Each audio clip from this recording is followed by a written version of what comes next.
My child, before you hear another word from me, I need you to understand how this message reached you tonight, because it did not arrive by accident. It was not meant to be easy to find. Something worked to keep it from you, to let it slide past your eyes the way 1,000 other things have slid past you this week, without ever touching the deep place that has been quietly aching. Something moved to bury it under the noise of your life. Because what I am about to say to you is the one thing the darkness has worked hardest to keep you from ever hearing spoken plainly. But you did not scroll past. You stopped. Something in you slowed the very moment your eyes fell on these words. A quiet tug you could not explain. A sense that this one was different. That was not curiosity, my child. That was me. I pulled you here. And that single decision, that quiet act of staying still when everything in your life has trained you to keep moving, is already being written down in heaven as the moment you finally turned and faced the thing you have been walking around for months. Most of the people scrolling tonight will never reach these words. My beloved, you did. That was not chance. That was already decided before you pressed play. And if there is a stillness settling over you right now, my child, a quiet in your chest that was not there a minute ago, I do not want you to explain it away. That stillness is not nothing. That is the part of you that already knows why you are here. Finally being given permission to be still. If you have felt stuck in a way you could never quite describe, if you have done everything you knew how to do and still watched nothing move, if you have wondered in the honest hours whether I was still listening at all, then stop right here, my beloved, because this message was made for you and no one else. What I am about to say will explain a season of your life in a single sentence, but I need you to be still long enough to hear it, my child, because the truth I have come with tonight is not loud, and it will not fight the noise for your attention. You have prayed, my beloved. I want you to know that I am not beginning this by questioning whether you have tried. You have prayed until your words ran out, and you were sitting in the dark with nothing left but your breath. You have fasted when no one knew you were fasting. You have cried in rooms where no one could hear you, muffling it into a pillow, into a sleeve, into the steering wheel of a car parked outside a house you did not want to walk back into yet. You have endured, my child. You have stayed faithful in a season that gave you almost nothing back for it, and still nothing moves. The doors stay closed. The answers feel delayed. The prayers feel like they leave your mouth and go nowhere at all. And the hardest part, the part you have not said out loud to a single living soul, is that you are not in open rebellion against me. You still love me. You still reach for me, and that is exactly what makes the silence so confusing, my beloved. Because if you had walked away, at least the stillness would make sense. But you did not walk away, and the wheels are still not turning, and you have quietly begun to wonder if something is wrong with you. So let me answer that first. My child, because you have been carrying the wrong explanation for far too long, the silence is not rejection. Hear that again. The silence is not rejection. It is not punishment. It is not me changing my mind about you, and it is not me reconsidering the promise I made over your life in a season when you could barely believe it. I have not withdrawn from you, my beloved. I have not looked at your failures and decided you were no longer worth the investment of my attention. That is the enemy's reading of my silence, and it has cost you more peace than you know. Sometimes, my child, silence is not distance. Sometimes silence is love that refuses to move you forward until you have gone back for what you left behind. Sometimes silence is me pressing pause, not to abandon you in the stillness, but to hold you there until you return to the last instruction I gave you and never finished. If something in your chest loosened when I said that, my beloved, if a breath you did not know you were holding just left your body, do not explain it away. That was not random. That was recognition arriving before your mind had language for it. Type "I hear you" in the comments. Not as a courtesy. Type it as the first honest answer your spirit has given me in a long while. Because when you type it, the part of you that has been suspecting this all along finally hears itself speak out loud, and heaven marks that you were awake for this. My child, awake enough to answer when I named the thing no one else would name. Now let me tell you something about myself that will reframe everything. My beloved, I do not speak merely to inspire you. I have never once opened my mouth over a human life just to move an emotion for an hour, and then let that person go back to the exact same patterns with a slightly better feeling about them. When I speak, I intend motion, my child. When I give an instruction, I am not making a suggestion for you to consider when conditions improve. I am opening a door and telling you where to walk. And here is what you have never understood about the way I work. When I give you an instruction, I have already positioned the provision on the other side of your obedience, not before it, on the other side of it. The thing you are asking me for is not sitting behind a locked gate that I am refusing to open out of some hidden displeasure with you. It is sitting on the other side of a step I already showed you, and you have not taken. That is why you have felt stuck, my beloved. Not because the blessing was denied, because the instruction was not completed. Sit with that, my child, because I know how it lands. It would be easier to hear that the delay was me, that the timing was simply not right, that heaven was busy and your file was in a queue. That version lets you keep waiting without doing anything, but I love you too much to hand you a comfortable explanation for an uncomfortable stall.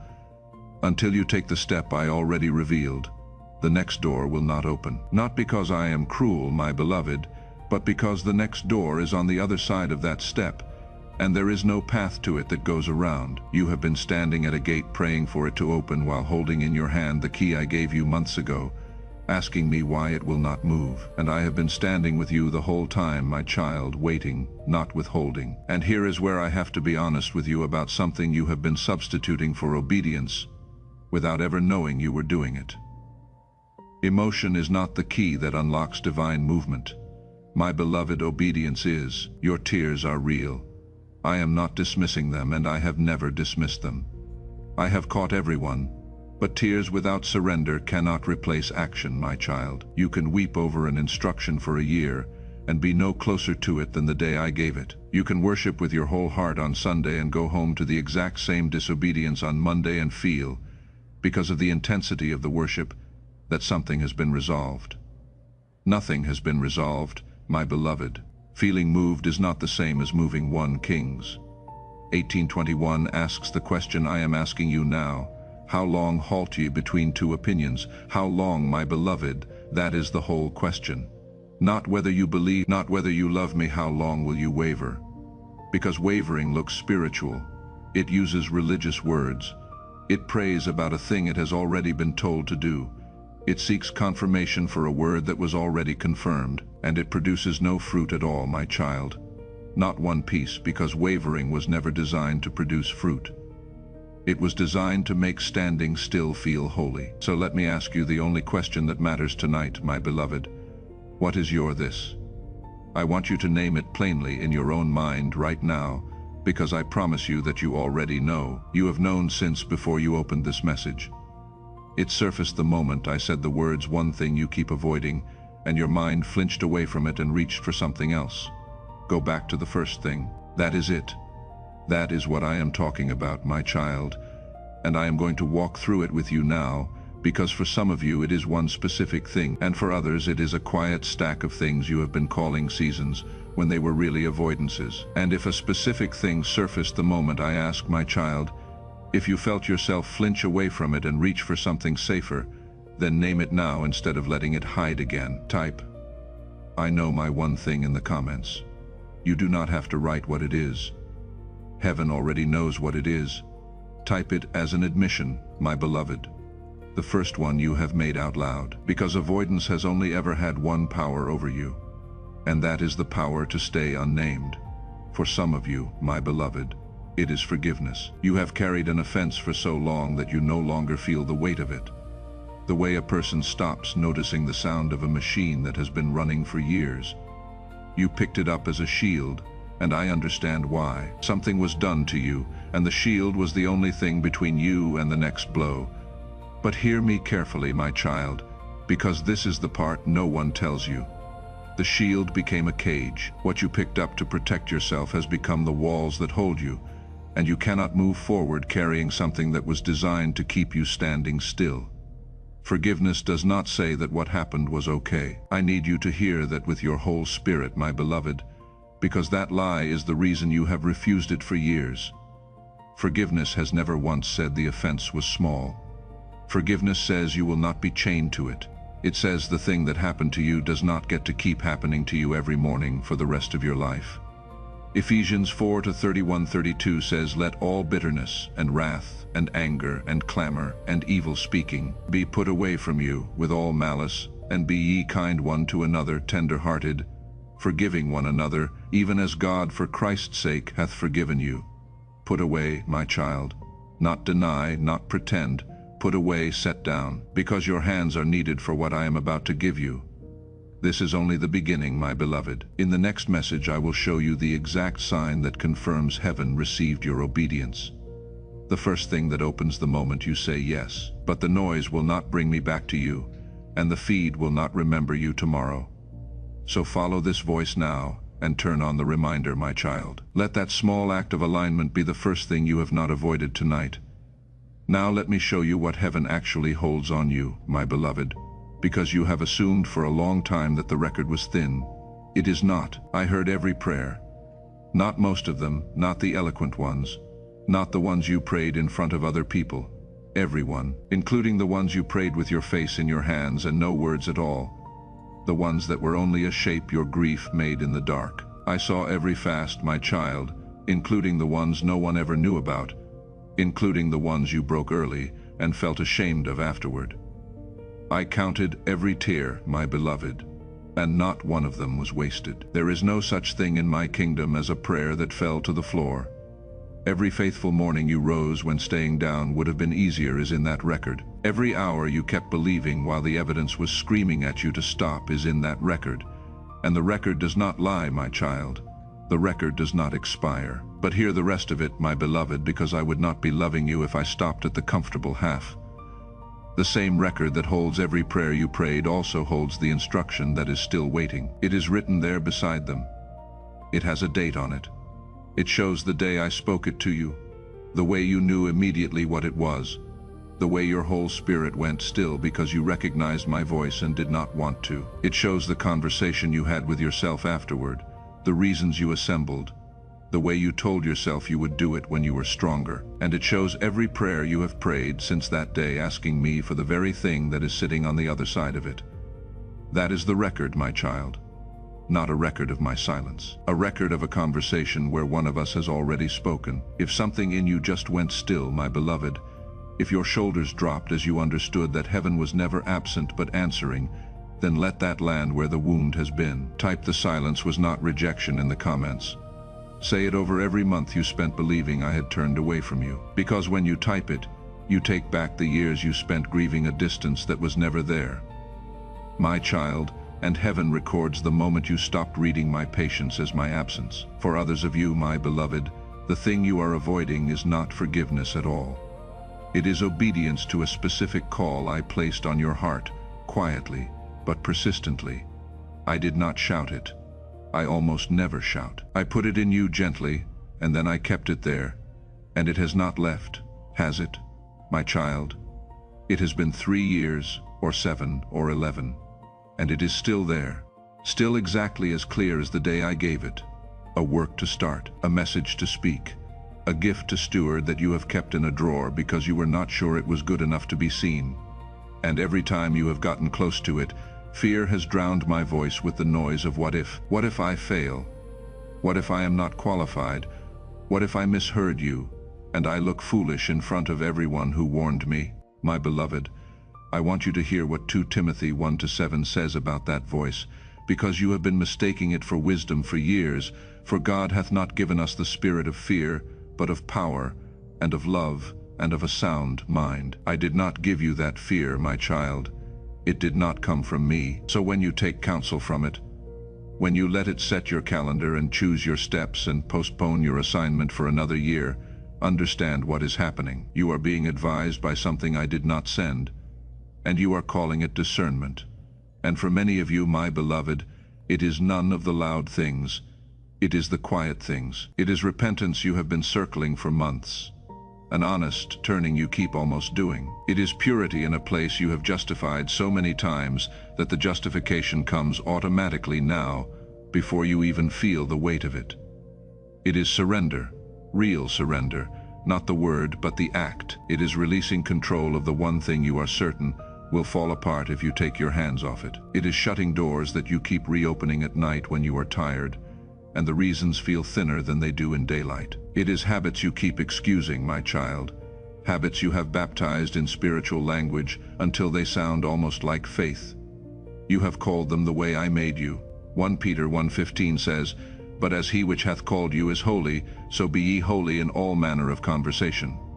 In all manner, my beloved, not in the parts other people can see, not in the parts that are easy to explain. In all manner, including the room in your life that you have never once let me into, the one you close the door on before you pray. Let me make it plain, my child, plainer than anyone has been willing to make it for you, because vagueness has been your shelter, and I am taking the shelter away tonight in love. I told you to cut off a relationship that is draining your purpose. You know exactly which one, and you keep entertaining it, keep answering, keep leaving the door propped open just enough, because comfort feels safer than obedience, my beloved. It is not safer. It is only more familiar. I told you to begin the assignment, not to finish it. To begin it, and you keep waiting for perfect conditions that will never come, my child. For a season when you will feel ready, for money that has not arrived, for a confidence that is only ever produced by the very doing you are postponing. I told you to plant a seed of time, or generosity, or service, and logic overruled faith. You ran the numbers and the numbers said no, and you obeyed the numbers instead of me. I told you to confess what is hidden, and shame keeps you silent, and pride keeps you polished, and the two of them together have kept you bound for years while you prayed for freedom out loud in front of people who had no idea. And now, my beloved, you are asking me for open doors while standing perfectly still in the middle of an instruction you never completed. So let me say the thing I brought you here to hear, my child. Heaven is not ignoring you. Heaven is waiting on you. The thing you have been praying for may already be authorized in the Spirit. The provision is allocated. The door has a name on it, and the name is yours, but the release is being delayed by an obedience that has not happened.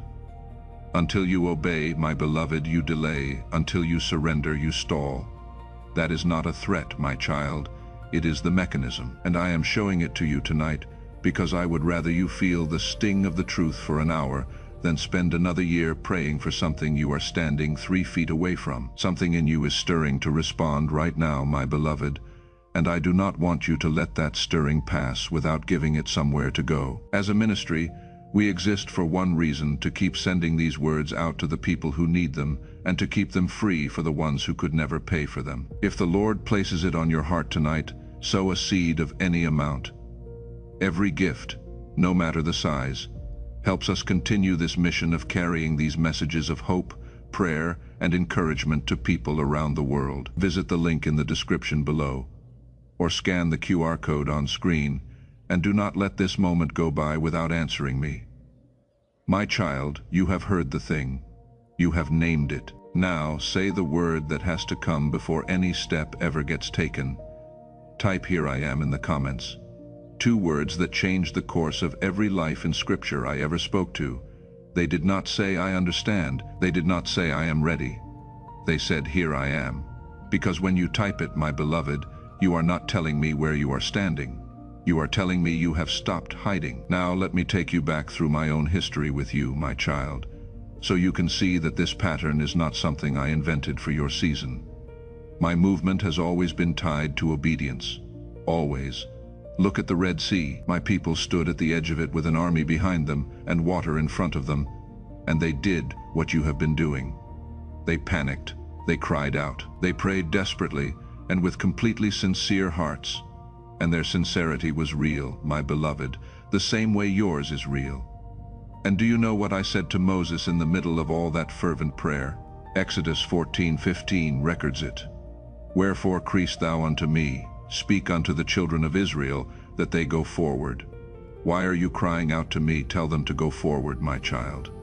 Understand what that means. The sea did not part for their panic. It did not part for their tears. It did not part for the volume of their prayer or the depth of their fear. It parted for their obedience. The water moved when the feet moved, my beloved, and not 1 second before. Look at the widow with the jar of oil, my child. She had nothing. and creditors were coming for her sons. And the instruction I gave her through my prophet was strange.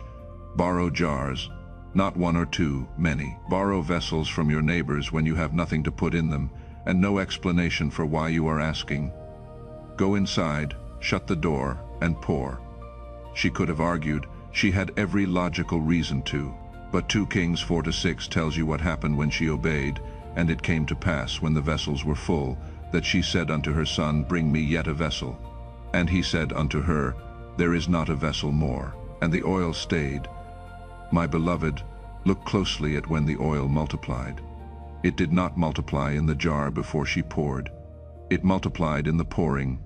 The provision appeared in the obeying, not before it. And the miracle stopped exactly where her obedience stopped. At the last vessel she was willing to go get. The supply was never the limit, my child. The vessels were the limit, and the vessels were her decision. Look at the blind man, my beloved. I could have healed his eyes where he stood. I have never needed a process. But I said, John 9-7, Go, wash in the pool of Siloam. The healing was not completed until he obeyed. He walked to that pool still blind, my child. Every step of the way there, he had no evidence that anything had changed. He had only my word and the strangeness of mud on his face. That is the walk I am asking you to take, not the walk you take after the evidence arrives. The walk you take while you still cannot see, and look at the 10 lepers, my beloved, because their story holds the sentence I want you to carry out of this message. I told them to go and show themselves to the priests, which was, understand, the thing a person did after they were already clean. I sent them to do the last step first. And Luke 17:14 says, And it came to pass that, as they went, they were cleansed. As they went, my child, not as they prayed harder, not as they wept louder, not as they waited at the roadside for their skin to clear before they were willing to risk the walk. As they went, the cleansing met them in motion. It found them on the road, my beloved, and it never would have found them where they were standing. So here is the pattern, my child, and I want you to hold it like something solid. I speak. Obedience responds. Heaven moves. That is the order. And it has never once been rearranged for anyone. And understand this too, my beloved, because it is the part that explains your last 2 years. Delayed obedience is still disobedience. I know that is hard. You have thought of yourself as someone who will obey, eventually, when the fear settles. When you have understood a little more, but an instruction obeyed in a year is not an instruction obeyed. It is an instruction refused for a year and then obeyed, and the whole year in between is not neutral, my child. That is the year you spent asking me why nothing was moving. Obedience is the bridge between the promise and the manifestation, my beloved, and you have been standing on one bank asking me to move the other bank closer, when I have already built the bridge, and I am waiting on the far side for you to walk it. Because you have stayed with me this far, my child, when so much in your life was pulling for your attention. What I am about to release is specifically for the ones who did not leave when it got uncomfortable. Not everyone reaches this part. The moment I named the thing, some of them closed the message, because naming it made it real. You stayed, my beloved, so I can give you the rest. And you are not a stranger passing through this place, my beloved. I gathered you here on purpose. In the next word, I will show you what the first door looks like when it opens, and how you will know it was heaven and not coincidence. So follow this voice, my child, and turn on the reminder. You have been avoiding one thing. Do not avoid this one. Now say it, my beloved, before the fear has time to reassemble itself. Type I will obey in the comments. Not I will try. Not I will pray about it, because you have prayed about it and you know exactly what I said. Type it in the future you are actually about to walk into. Because when you type it, my child, heaven reads it as your signature on a decision you have been circling for years, and the circling ends the moment the signature lands. Now let me deal with what is actually standing between you and that step, my beloved, because it is not laziness and it never was. I know you. You are not lazy. You are afraid, and I want to name each fear so it loses its grip on you. The first is the fear of loss. I tell you to let something go, and your mind screams, what if I never recover? What if I let go and my hands stay empty for the rest of my life? My child, hear me. I am not trying to empty you. I am trying to free you. There is a difference, and the enemy has spent years hiding it from you. I am asking you to open your hand, not because I want it empty, but because I cannot put anything in a fist. What I remove to make room, my beloved. Job 121 says, "The Lord gave, and the Lord hath taken away. Blessed be the name of the Lord. He blessed my name in the taking, my child, because he understood something you are learning tonight. Whatever I remove, I can replace, and I replace it in a purified form, without the poison that was in the first version, without the cost that was hidden in the fine print you never read. The second fear is the fear of the unknown, my beloved, and this one has held you longest. You want the whole map. You have told me that, in your own prayers, show me how it ends and I will go. Show me the plan, the timeline, the outcome, and I will take the step. But I do not give the map. My child, I give the next step. That is all I have ever given anyone, and it has always been enough. Psalm 37:23 says, "The steps of a good man are ordered by the Lord, and he delighteth in his way." Steps, my beloved. Not the journey handed to you in advance. Steps, one at a time, ordered, which means the second one does not exist until you have taken the first.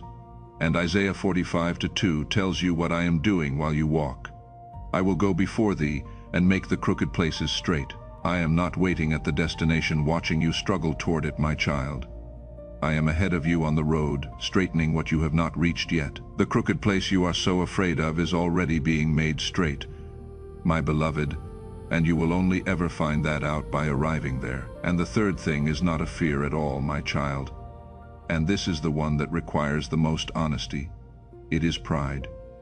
Pride does not sound like rebellion, which is what makes it so effective. Pride sounds reasonable. It says, I will obey when I fully understand.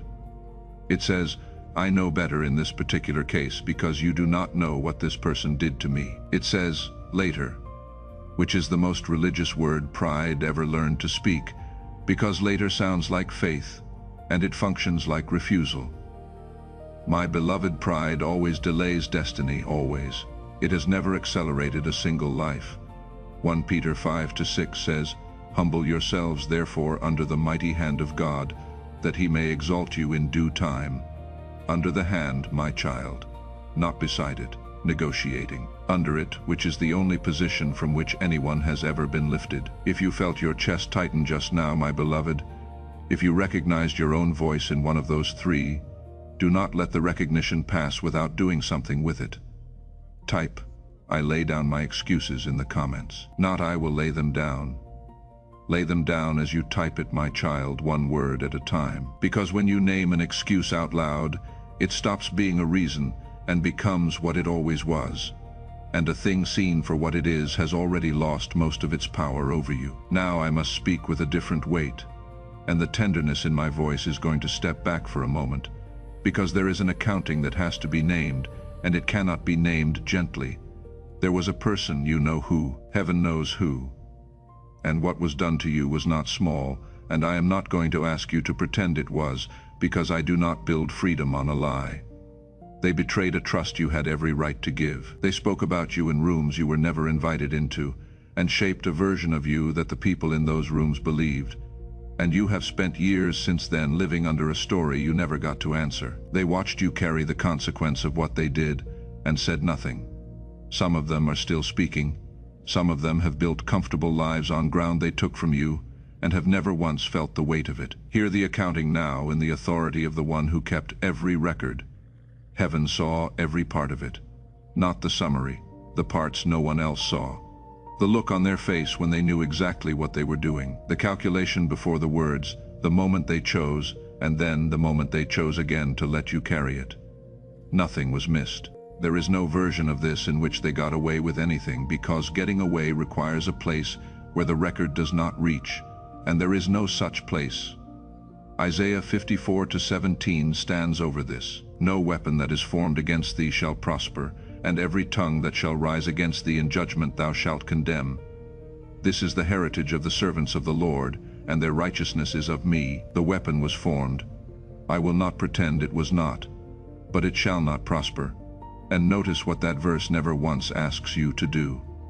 It does not ask you to build the case. It does not ask you to gather the evidence, or find the witnesses, or spend one more night constructing the argument that finally makes them see it.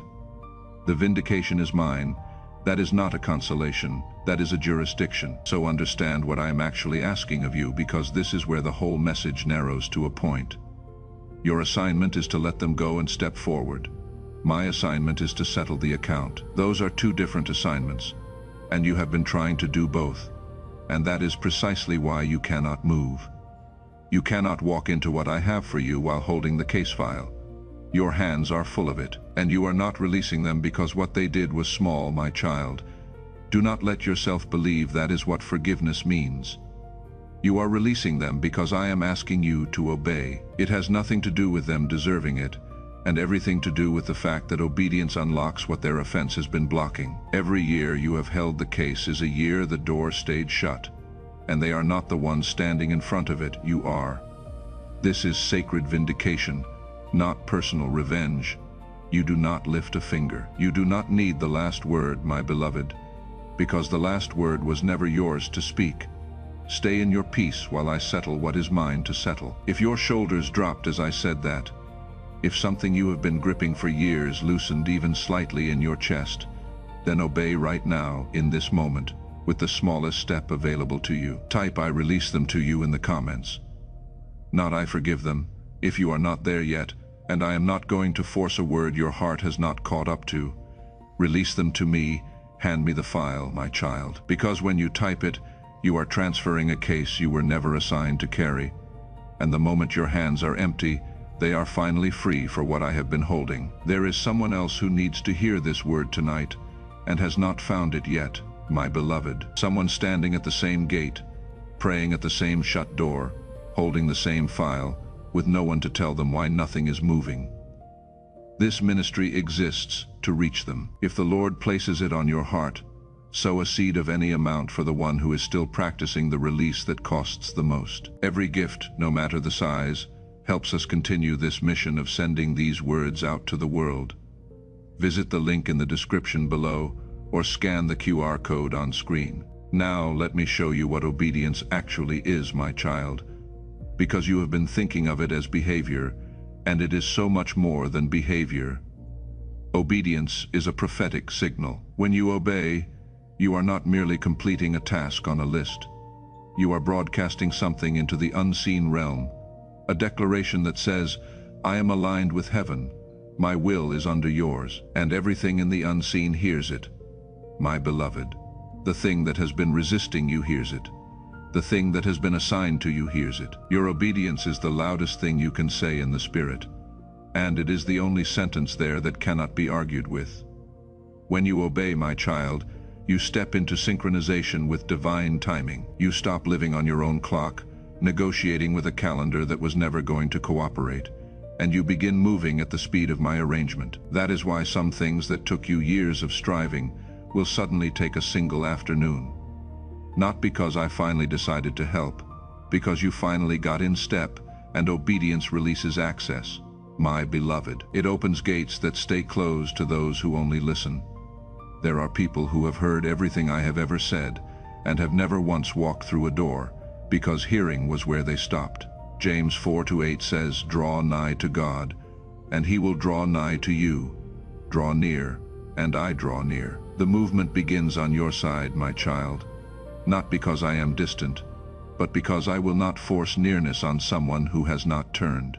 And Luke 11:28 says, yea, rather, blessed are they that hear the word of God and keep it, hear and keep, my beloved. Not hear and admire, not hear and feel deeply, not hear and share it with someone else and think that counted. Hear and keep. There are people living under an open heaven right now, and you have assumed they are more gifted than you, or more favored, or simply luckier. They are not. They are not more loved than you, and many of them have failed in ways you never have. They are simply quick to obey. That is the whole secret, my child. They do not linger for months in a place where I have already given direction.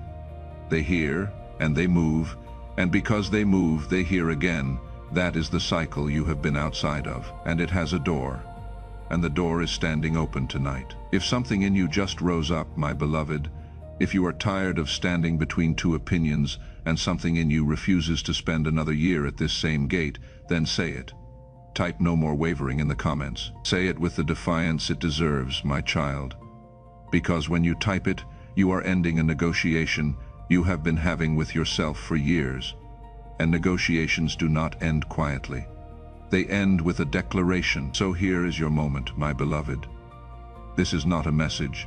This is a collision.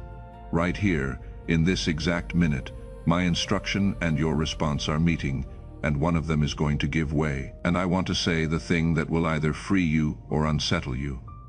And it may do both. I am not waiting on me. Understand that, my child. There is nothing in me that is delayed. Nothing in me that is still weighing whether you are worth it. I am waiting on you. Every mountain in front of you is waiting for your obedience. Every closed door is waiting for your yes. Every chain that has been on your family for generations is waiting for your surrender, my beloved. And you are the first one in that line who has ever been in a position to give it. When you move, heaven responds, my child. When you obey, cycles break. And they do not break slowly. They break the way a rope breaks, all at once after holding for years. When you surrender, peace returns, and not the peace you have been manufacturing by avoiding the subject, but the real one. When you say yes, doors open. So do not wait for the right time, my beloved. There is no right time. There has never been a right time for anyone I have ever asked to move, and the ones who waited for it are still waiting. This is the time. And hear this, because it will answer the objection forming in you right now. Obedience creates conditions, my child. It does not require them. You have been waiting to feel courageous before you move, and that is not how courage works. Courage is born in motion. It does not arrive at the chair you are sitting in. It shows up on the road after the first step, which is why the first step is always the one taken without it. Joshua 1-9 says, "Be strong and of a good courage. Be not afraid, neither be thou dismayed, for the Lord thy God is with thee whithersoever thou goest, whithersoever thou goest." My beloved, not wherever you sit, wherever you go. There is more coming, my child. And the next word is the one that names the first door. Do not let the noise take you before it reaches you. Follow this voice and turn on the reminder. You were gathered here on purpose. And now, my beloved, I love you enough to warn you about what happens next. The moment you decide to obey, the resistance will start. Not in a week, within hours. Your mind will flood with reasons to delay one more day. And they will not be foolish reasons, my child. They will be excellent ones. A complication you had not considered. News that makes the timing look terrible. An old failure surfacing at exactly the right moment to make you doubt you heard me at all. When it comes, do not read it as a sign that you were wrong. Read it as the last thing standing between you and an open door. The resistance is not evidence against you, my beloved. It is proof the door is about to open. Nothing fights this hard to guard an empty room. And I want you to know why this reached you all the way to the end, my beloved. Because you did not skip this message. Because you stayed when the honest part of it made you want to leave, and it did make you want to leave. And you stayed anyway. Because you let me name the thing instead of closing the message the moment I got close to it. Heaven holds something in reserve for the ones who stay for the part that costs them something. That is you, my child. What comes next was already prepared. But it required this. It required you to stop and hear it and not look away. So take the step now, my beloved, in the only way you can from where you are sitting. Type, "I am moving now" in the comments. And if there is a warmth gathering in your chest right now, or a lightness that was not there when you opened this, or a breath that finally went all the way down, do not talk yourself out of it. That is not nothing, my child. That is what it feels like when something that has been stalled for years begins to turn. When you type it, you are taking the first step in front of witnesses, and heaven counts a step taken out loud. Understand, my beloved, that this word was not sent to condemn you. If you feel exposed tonight, that was never the goal. And I want you to hear the difference between conviction and condemnation, because they use similar words and come from opposite places. Condemnation tells you that you are the problem and leaves you there. Conviction tells you exactly what to do and walks you to it. This was sent to awaken you, my child, not to shame you, to heal you, not to accuse you. And every hard sentence I spoke tonight was spoken by the one who has never once given up on you. Not in the years you were avoiding this, not in the nights you promised me you would deal with it tomorrow, and then did not. I have not left. And hear this, my beloved, because it is the sentence I want you to sleep on. The silence you felt was not rejection. It was invitation. Everything you interpreted as absence was me making room for you to come back. Every unanswered prayer was not a door closing. It was a door held. I did not go quiet because I stopped caring. My child, I went quiet because there was nothing more to say until you answered what I had already said. And I have not changed my mind about your destiny, not once. Not in the year you disappointed yourself so completely that you were sure I must have finally reconsidered. The assignment is still active, my beloved. The grace is still available. I am simply waiting for your yes, and not a perfect yes, my child. Not a loud yes. Not a yes delivered in front of a crowd with tears and a testimony attached. A surrendered yes whispered in a car, typed with shaking hands, said in the dark to no one but me. That is all it has ever taken.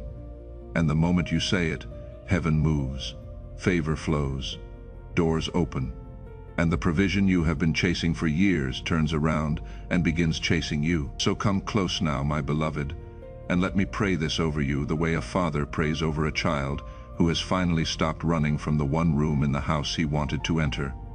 Father, forgive us for the delay, for the hesitation, for every time we dressed disobedience in spiritual language and called it discernment, for waiting when you told us to move, for holding on to what you told us to release and calling the holding faithfulness, for fearing loss more than we trusted your goodness, as though you had ever once taken something without a better thing in your hand. We lay it down now. We lay down the pride that said we would obey when we understood. We lay down the fear that made cowardice look like wisdom. We lay down the procrastination that stole years. We lay down the compromise we have been protecting, and we do not ask to keep a piece of it. And now, my daughter and my son, standing in this same place, receive what heaven declares. I speak holy fire falling on this moment. I speak obedience ignited in your bones until it is no longer something you have to talk yourself into. I speak every paralysis breaking, every foot unsticking, every hand opening. Let obedience become your language, my child, and surrender your reflex.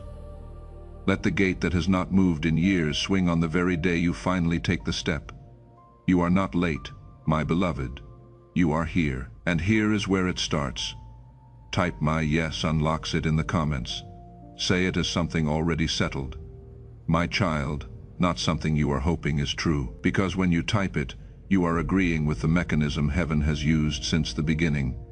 And the record will show that on this night, you stopped asking me to move a door you had the key to. Chosen one.